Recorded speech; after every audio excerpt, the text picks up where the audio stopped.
The Great Hall of Apex Prime Station was filled with the most powerful males in the galaxy. They stood in perfect lines, their silver fur brushed until it shined like metal. Their golden eyes watched the throne at the center of the room. They had traveled across 12 star systems for this moment. They had come to win the heart of Commander Kira Voss. Kira sat on her throne and felt nothing. She was tall, even for a Lunari female. Her fur was the color of moonlight, and her eyes burned like twin suns. She was the alpha female of her species, the strongest and most respected leader the Lunari had seen in 300 years. She commanded a space station with 50,000 souls aboard. She had won battles that other commanders thought impossible. But she could not find a mate. The Lunari did not choose their partners the way other species did. They did not fall in love through conversation or shared interests. Their bodies chose for them. When a Lunari met their true mate, their scent would trigger something deep inside. It was a feeling that could not be faked or forced. The body would know. The heart would follow. Kira's body had never known anything. The first male stepped forward. He was Prince Kang of the Eastern Territories, a warrior who had conquered 3 planets before his 30th year. He was handsome and strong. He knelt before Kira and presented his family sword as a gift. Kira breathed in his scent. She felt nothing. "I thank you for your offer," she said in a cold voice, "but I cannot accept." Prince Kang's face fell. He collected his sword and walked away in shame. The other males shifted nervously. They had all heard the stories. 846 males had come before them. 846 males had been rejected. The second male stepped forward, then the third, then the fourth. Kira rejected them all. By the end of the ceremony, 15 more names had been added to her list of rejections. The elders who sat along the walls whispered to each other with worried faces. An unbonded alpha female was a problem. It made the Lunari look weak to other species. It created questions about succession.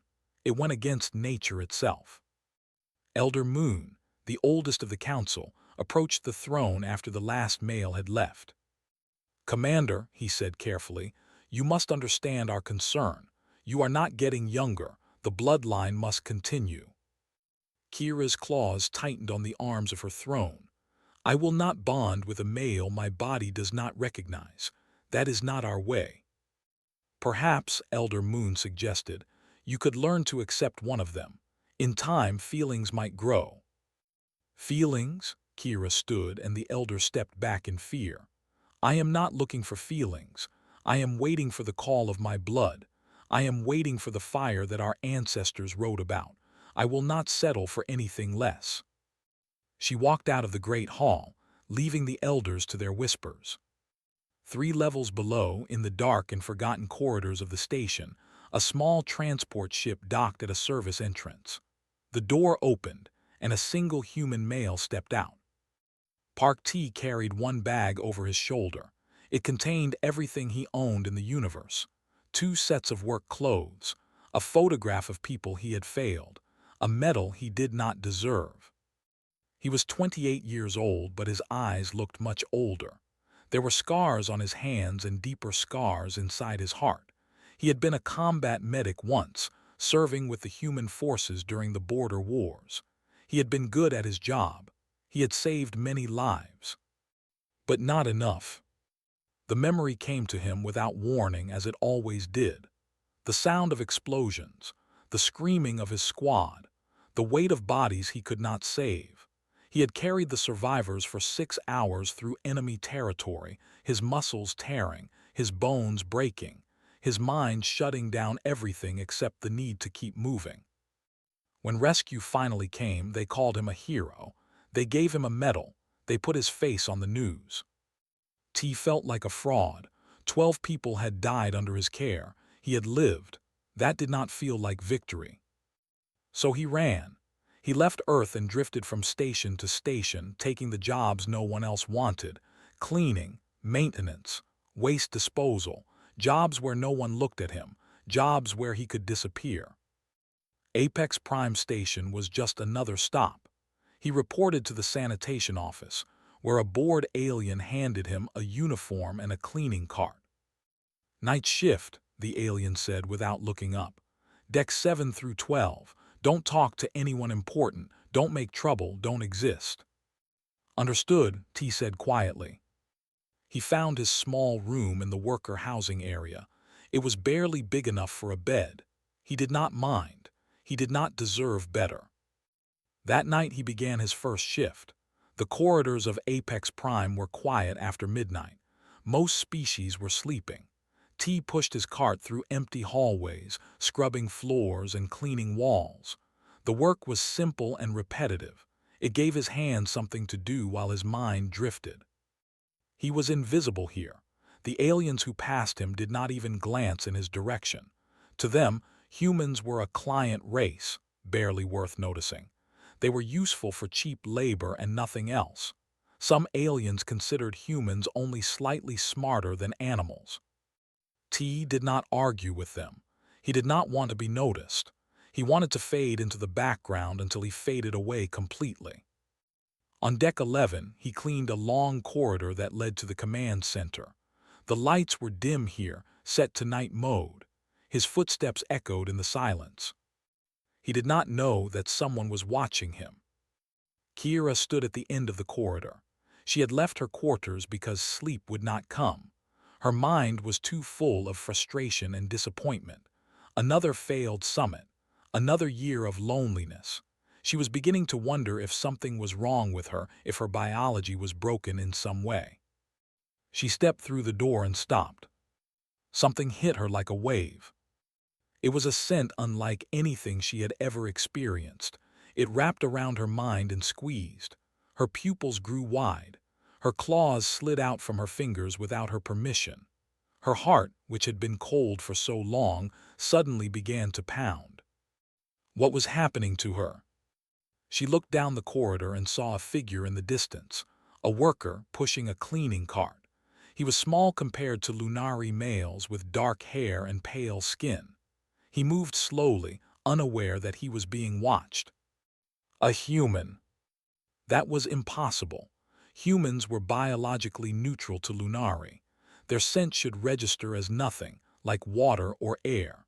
There was no scientific reason for her body to react this way. But her body was not listening to science. Her body was screaming. Before she could move, before she could call out, the human turned a corner and disappeared from sight. The scent faded slowly, leaving Kira standing alone in the dark corridor. Her legs were shaking. Her breath came in short gasps. She pressed one hand against the wall to steady herself. In all her years of searching, she had never felt anything like this. Not with princes, not with generals, not with the greatest warriors of her species. But a human janitor had made her knees weak. Kira stood in the darkness for a long time, trying to understand what had just happened to her. She had no answers. She only had questions and a strange new feeling burning in her chest. Somewhere in the lower decks, Park T finished his shift and returned to his tiny room. He lay on his bed and stared at the ceiling, thinking about the people he had lost and the life he had thrown away. He did not know that his life was about to change forever. He did not know that the most powerful female in the galaxy was now thinking only of him. Kira could not sleep that night. She lay in her bed and stared at the ceiling, trying to make sense of what had happened. Her body still felt warm. Her heart still beat faster than normal. Every time she closed her eyes, she saw the figure in the dark corridor, the human with the cleaning cart. By morning, she had convinced herself it was a mistake. Her body was tired from years of disappointment. Her mind was playing tricks on her. There was no way a human could trigger the bonding response. The science did not support it. She went to her command duties and tried to focus on work, but her mind kept drifting back to that corridor, that scent, that feeling of fire in her blood. Finally, she could not resist anymore. She accessed the station's security system and pulled up the footage from the previous night. She watched herself step out of the command center. She watched herself freeze in place, and she watched the small figure at the end of the corridor turn and disappear. She paused the video and zoomed in on his face. He was not impressive by any standard. He was short for a human male, with tired eyes and messy black hair. His uniform was the gray color of sanitation workers. He looked like a man who had given up on life. His name appeared on the screen: Park T, human, age 28, night shift sanitation engineer, no family listed, no emergency contacts.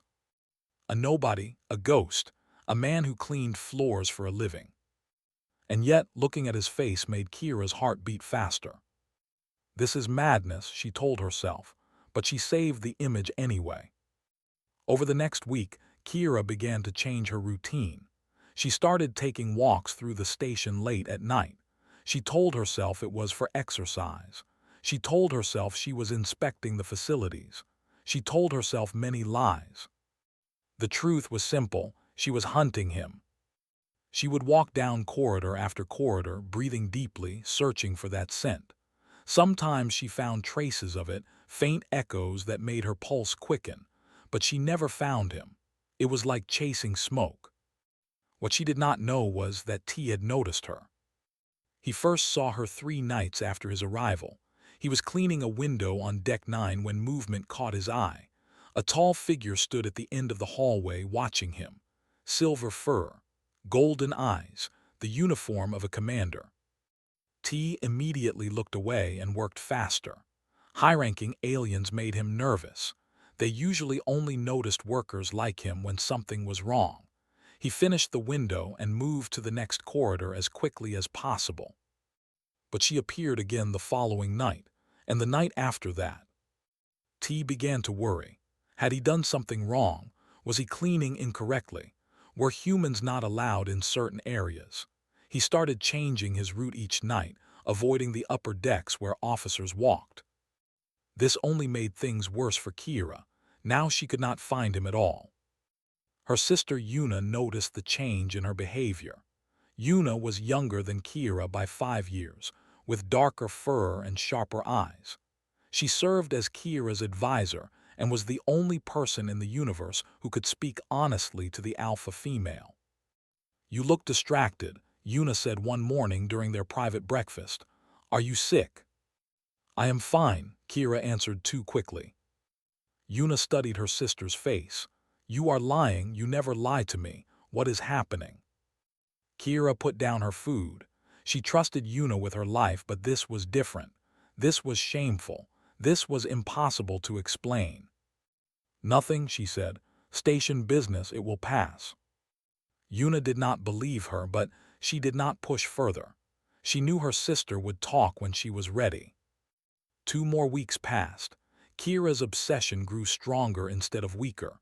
She found herself thinking about the human at odd moments, during meetings, during meals, during the quiet hours when she should have been resting.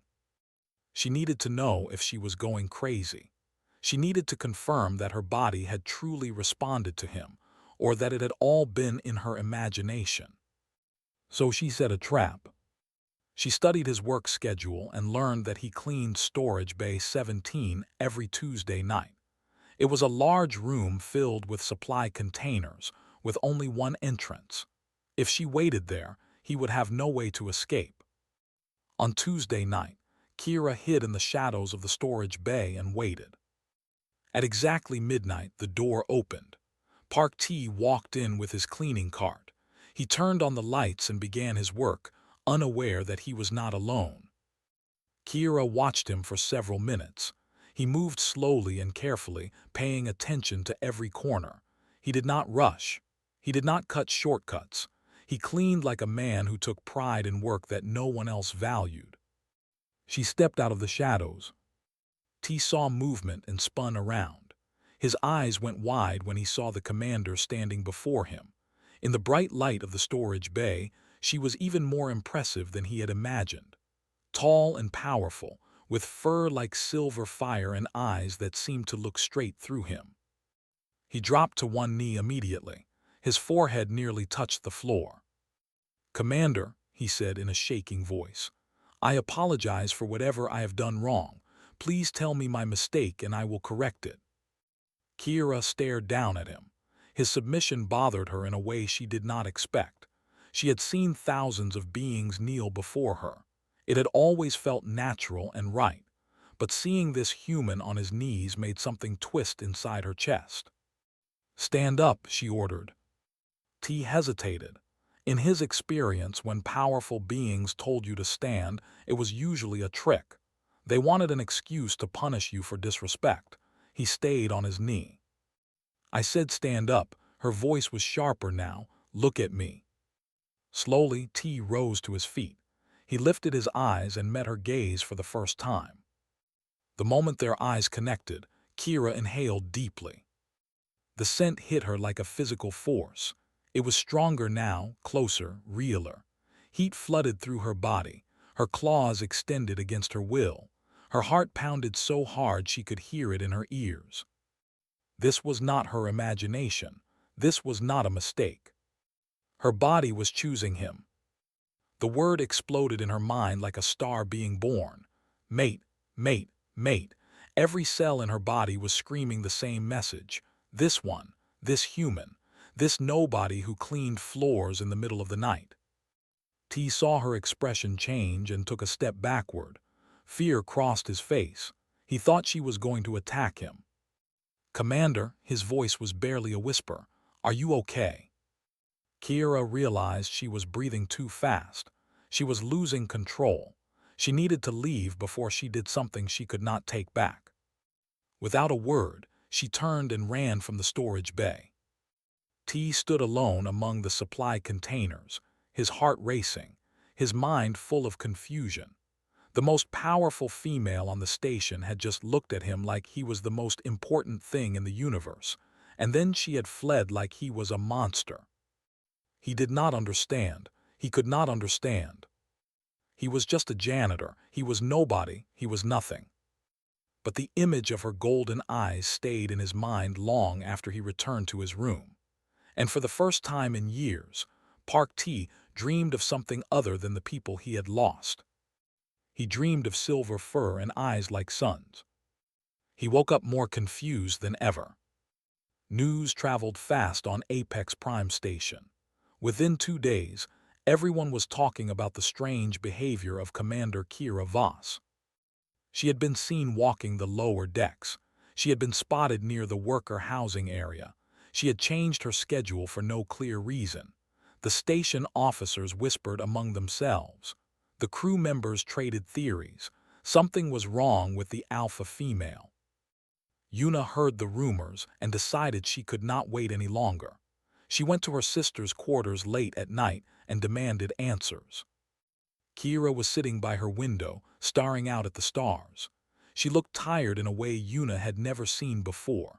Not physically tired, but tired in her soul. "Tell me," Yuna said firmly. "Tell me what is happening to you." Kira was silent for a long moment. Then she spoke in a voice so quiet that Yuna had to lean closer to hear. "My body has chosen a mate." Yuna's face lit up with joy. "That is wonderful news. After all these years, finally you have found someone. Who is he? Which house does he come from? Why have you kept this secret?" "He is human." The joy disappeared from Yuna's face. She stood frozen, certain she had heard wrong. "What did you say?" "He is human," Kira repeated. "A sanitation worker. He cleans floors on the night shift. His name is Park T." Yuna sat down slowly. Her mind was racing through the implications. A human, a cleaner, a member of a client race that most Lunari considered barely worth noticing. "That is impossible," she said. "Humans cannot trigger the bonding response. Our species are not compatible." "I know what the science says." Kira finally turned to look at her sister. "But I also know what my body is telling me. Every time I smell him, every time I see him, my blood calls out to him. It is the same feeling our ancestors described. The fire, the recognition, the need." "Kira, even if this is true, you know what will happen. The High Council will never accept a human bond mate. They will remove you from command.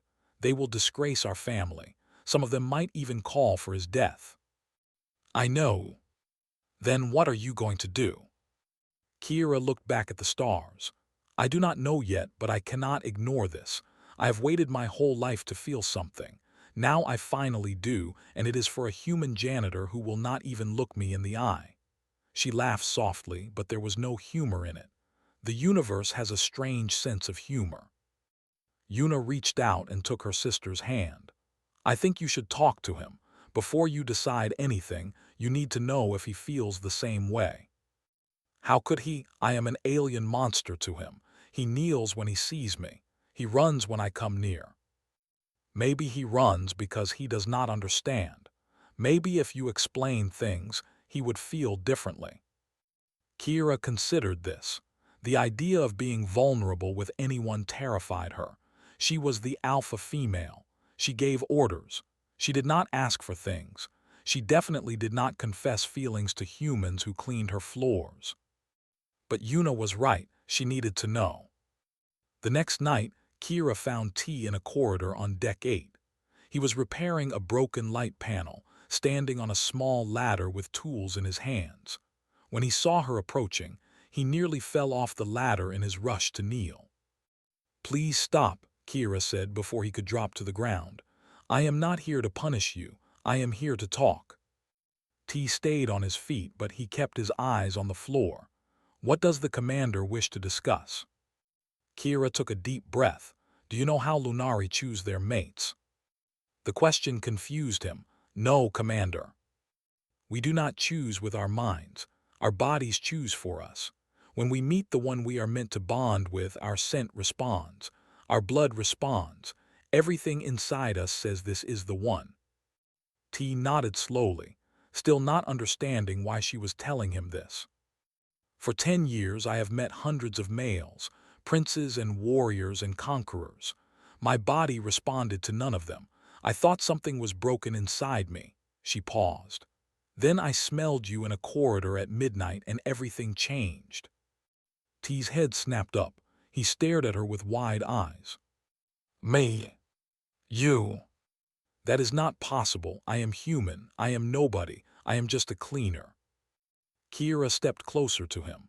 "I thought the same thing. I told myself I was mistaken. I tried to ignore it. But every time I am near you, my body reacts the same way. You are my mate, Park T. My blood has chosen you." T backed away until he hit the wall.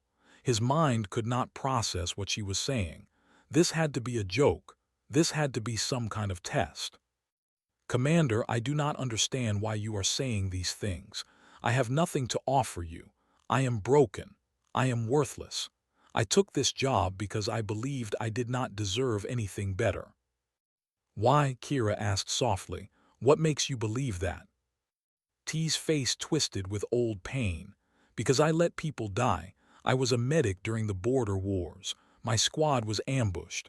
I tried to save them, but I was not fast enough, not strong enough. 12 people died while I lived. I should have died with them." He was shaking now. He had never told anyone this story. The words poured out of him like blood from a wound. "So I ran. I took jobs where no one would see me, where I could disappear. I thought if I punished myself enough, maybe the guilt would go away. But it never does. It never goes away." Kira listened without interrupting.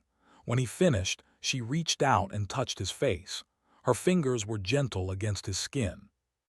"You carried your wounded comrades for 6 hours through enemy territory. I read your file.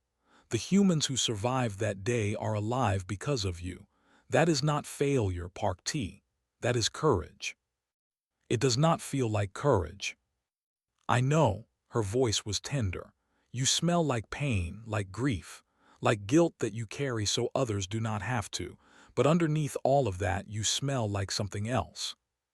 "What?" "Home," she whispered. "You smell like home." T felt tears forming in his eyes. He had not cried in 3 years. He had thought that part of him was dead. Before either of them could speak again, alarms began to flash throughout the corridor. Emergency lights turned the walls red.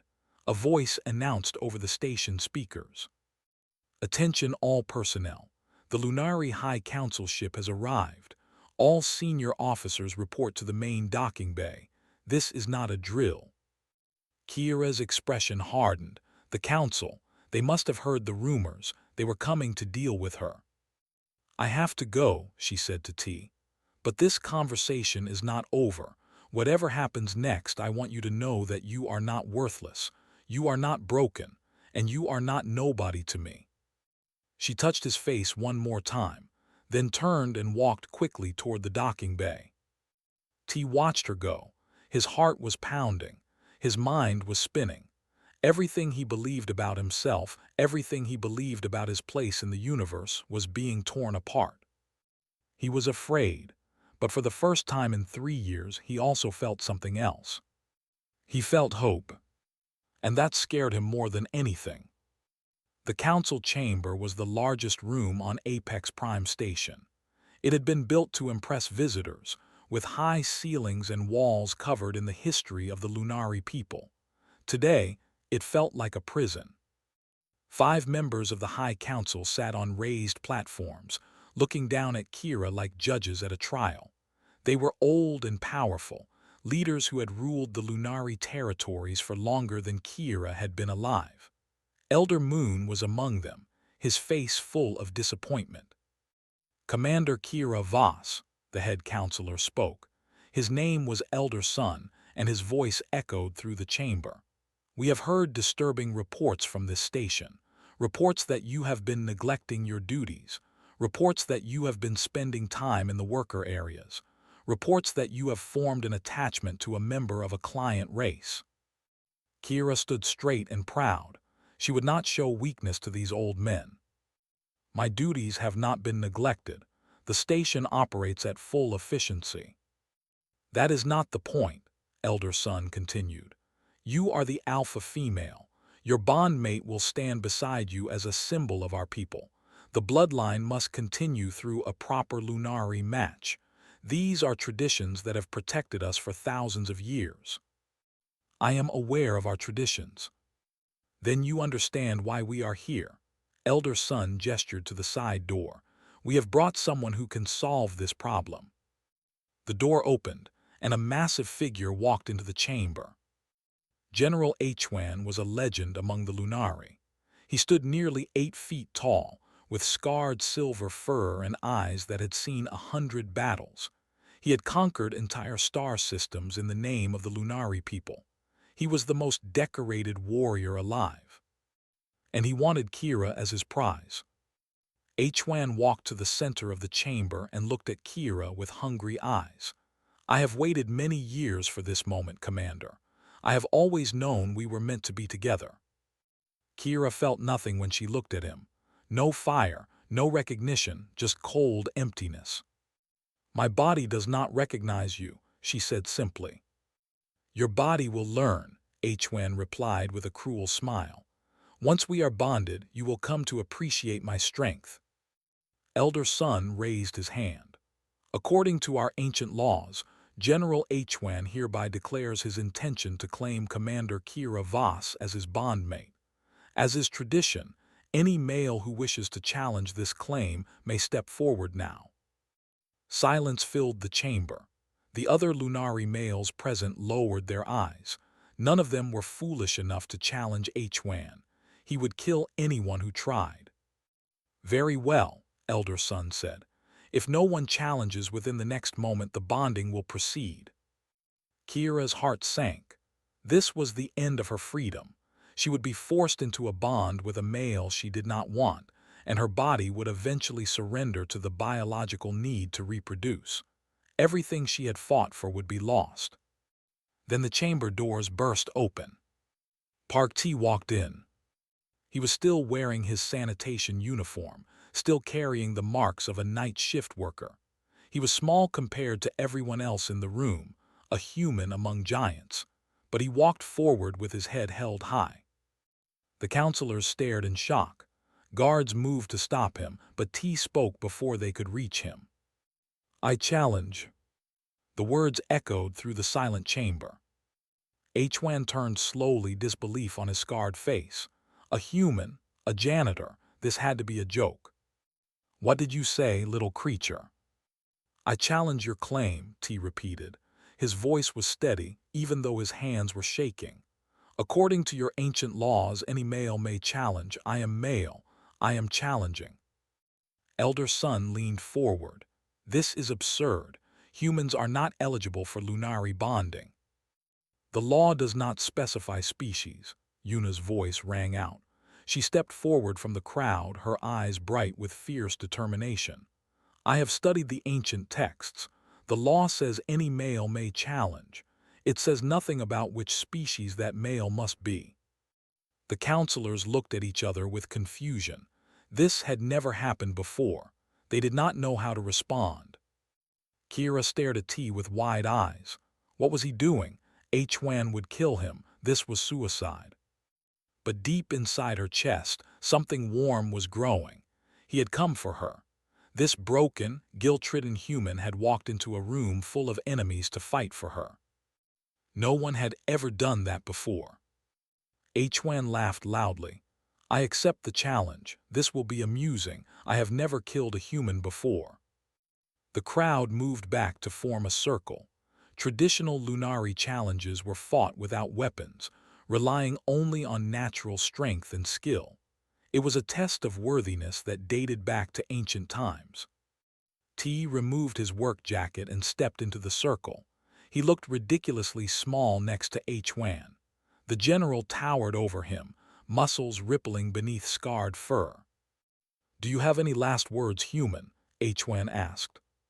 T looked past him, meeting Kira's eyes. "Just one thing." He spoke to her, not to HFY. "You said I smell like home. I did not understand what you meant until now, but I think I do. You make me feel like I belong somewhere, like I matter. I have not felt that in a very long time." Kira's eyes filled with tears she refused to let fall. HFY attacked. The first blow should have crushed T's skull, but at the last moment T moved. He slipped to the side, letting HFY's massive fist pass within inches of his face. The crowd gasped. HFY struck again, and again. Each blow was powerful enough to kill, but T was never where the fist landed. He did not try to fight back. He simply survived. This was the lesson T had learned during the border wars. He was not the strongest. He was not the fastest. But he had something that others did not have. He had the ability to endure. Humans called it willpower. The ability to push past pain and exhaustion. The ability to keep moving when the body wanted to quit. The ability to survive things that should have been impossible. T had carried wounded soldiers for 6 hours through enemy territory. He had walked on broken legs. He had kept moving when his muscles tore and his blood ran dry. He had survived because giving up was not an option. Now he used that same willpower to stay alive against HFY. The minutes passed. HFY grew frustrated. His attacks became wilder, less controlled. He was not used to opponents who refused to die.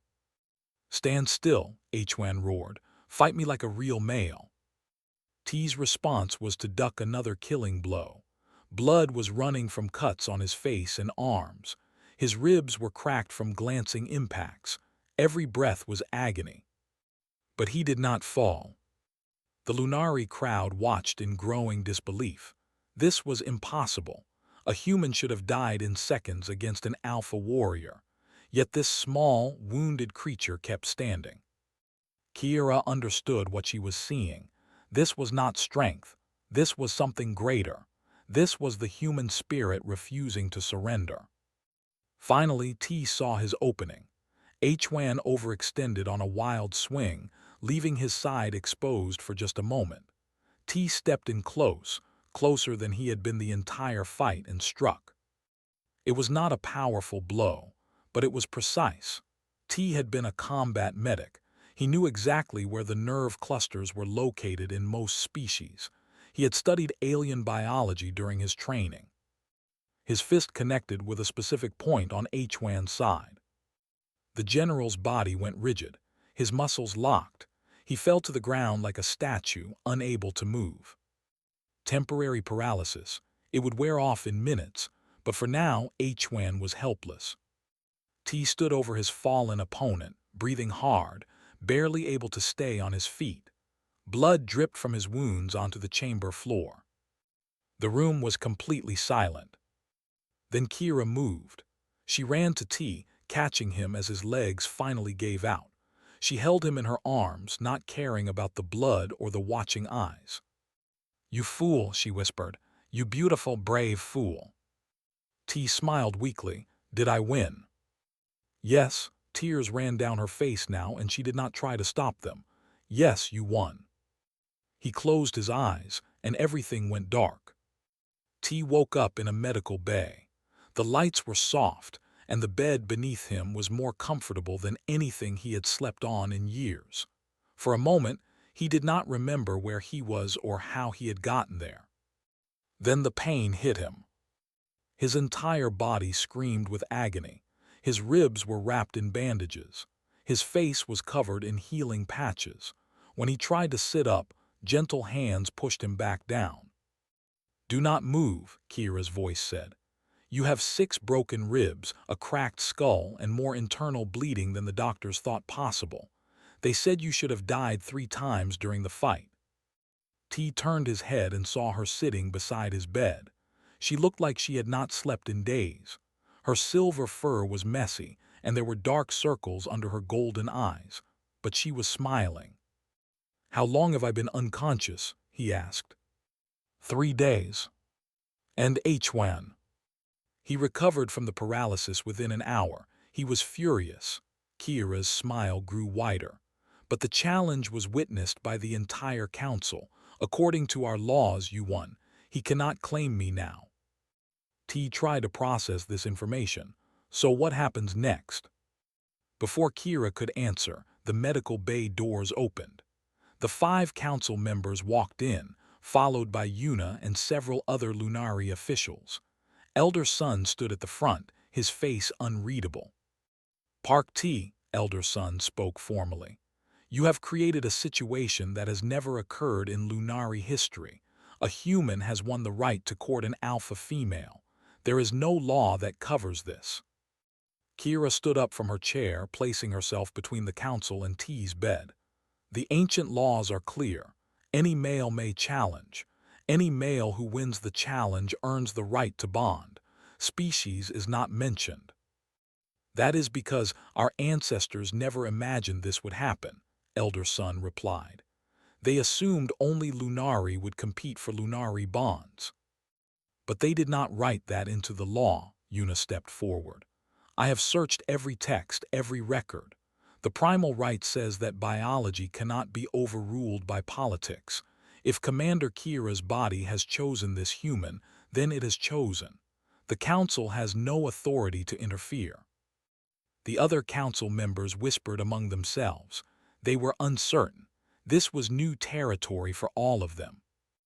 Elder Moon, the oldest among them, slowly raised his hand. "I have lived for many centuries. I have seen our people make decisions based on pride and tradition that led to suffering. I have also seen them make decisions based on fear that led to stagnation." He looked at T with curious eyes. "This human entered a room full of our strongest warriors and fought for a female he barely knew. He did not fight for power or status. He fought because she mattered to him. I watched his face during the battle. He was afraid. He knew he might die, but he did not run." Elder Moon turned to his fellow counselors. "When was the last time any of the males we brought to the summit showed that kind of courage? When was the last time any of them fought for something other than themselves?" Silence filled the room. "The primal right exists for a reason," Elder Moon continued. "It reminds us that some things are beyond our control. The heart wants what it wants. The blood calls to its match. If the universe has chosen a human as the mate of our alpha female, perhaps it is telling us something we need to hear." Elder Sun considered this for a long moment. Then he sighed heavily. "Very well, we will not oppose the primal right. Commander Kira Voss may proceed with her bond as she sees fit." He looked at T with hard eyes. "But know this, human. You have won the right to stand beside her. Now you must prove that you deserve to stay there. The galaxy will be watching." The council members turned and left the medical bay. Only Yuna remained, a small smile on her face. "I always knew my sister would choose someone interesting," she said. "I just did not expect this interesting." She nodded at T with respect, then followed the others out. Kira and T were alone. She sat back down beside his bed and took his hand. Her fingers were warm against his skin. "You did not have to do that," she said softly. "You could have died." "I know," T squeezed her hand weakly. "But when I heard what was happening, I could not stay away. I have spent 3 years running from everything, running from pain, running from responsibility, running from life." He met her eyes. "When you told me that I smelled like home, something changed inside me. I realized that I was tired of running. I wanted to stay somewhere. I wanted to belong to something." "To someone," Kira corrected gently. "To someone," he agreed. She leaned down and pressed her forehead against his. In Lunari culture, it was the most intimate gesture possible. It meant trust. It meant acceptance. It meant forever. "My people measure worth by strength and power," she whispered. "But you have shown me something different. True strength is not about how hard you can hit. It is about how much you can endure, how many times you can get back up, how much you can give for the people you care about." "I am just a janitor," T said. "I clean floors." "You are the male who walked into a room of enemies for me. You are the human who refused to die. You are my bondmate." She smiled with tears in her eyes. "And I do not care if you clean floors for the rest of your life, as long as you do it beside me." 1 year later, Park T still worked in sanitation. He had been offered other positions, important positions, titles and offices and roles that would have made him a powerful figure in the station. He turned them all down. "I like cleaning," he explained to everyone who asked. "It keeps me grounded. It reminds me where I came from." The truth was more complicated. T had spent so long believing he was worthless that he did not know how to be important. Cleaning was simple. It had clear results. He could see the difference he made, even if it was small. But things were different now. When he walked the corridors at night, he did not walk alone. Kira often joined him, helping him push the cart, talking about their days, enjoying the quiet hours when the station slept. Other species watched them with confusion. The most powerful female in Lunari space, pushing a cleaning cart beside a human janitor. It made no sense to them. But the humans on the station understood. Word had spread across the galaxy about what T had done. The story changed and grew with each telling, but the core remained the same.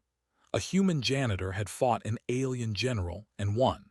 A human nobody had claimed the heart of an alpha female. A human had proven that courage and love could overcome any obstacle. Young humans looked at T with wonder in their eyes. They saw him and thought maybe they could be something more too. Maybe their species was not as weak as others believed.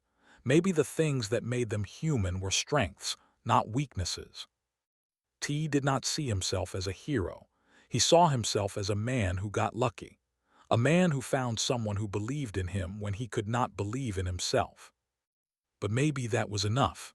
Maybe that was all anyone could ask for. On a quiet night, 1 year after the challenge, T and Kira stood on an observation deck and watched the stars. Her hand was warm in his. Her scent wrapped around him like a blanket. "Do you ever regret it?" she asked. "Regret what?" "Stepping into that room, fighting HFY, choosing me over a simple life." T thought about the question. He thought about the pain he had suffered, the bones he had broken, the months of recovery, the whispers and stares and endless attention. Then he looked at her. Her silver fur glowed in the starlight. Her golden eyes were soft with love. "No," he said, "not for a single moment." She leaned against him, and they watched the universe spin slowly past. Far across the galaxy, in bars and homes and ships between stars, humans told the story of Park T. The janitor who won an alien commander's heart. The nobody who became somebody. The man who proved that the ones who clean up the messes, who work in the shadows, who keep going when everything seems lost, are the strongest of all. It was a story about courage. It was a story about love. It was a story about being human. And it was only the beginning.